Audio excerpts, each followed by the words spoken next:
Rivoluzione nella raccolta differenziata dei rifiuti, almeno certamente intanto a Palermo e Catania, dove verranno installati cassonetti a cui il cittadino potrà accedere attraverso una tessera elettronica. E mentre si stima che i 2 termovalorizzatori in programma possano essere pronti nel 2030, ci saranno 24 impianti per smaltire la frazione organica residua dalla differenziata e 18 per quella secca. Nel periodo che intercorre da qua al 2030 saranno ampliate le attuali discariche, ma continuerà il servizio salatissimo dell'invio dell'immondizia dall'estero, per il quale verranno meno i contributi pubblici che finora hanno alleviato il peso sui comuni e sulla Tari. Chiaramente tutto questo graverà sulle tasche dei cittadini, che dovranno sostenere costi ancora più elevati per lo smaltimento dei rifiuti. E l'assessore Di Mauro lancia un allarme: nelle discariche ancora attive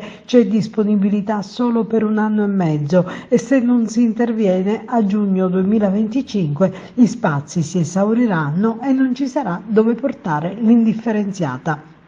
Nel frattempo, dunque, la soluzione prospettata dal piano rifiuti mette d'accordo tutti, amplia le discariche, continua ad esportare rifiuti all'estero, non fa marcia indietro sui termovalorizzatori per i quali si prende tempo, insomma tutti contenti gli addetti del settore, tranne l'anello debole della catena e i cittadini, per i quali i costi aumenteranno irrimediabilmente.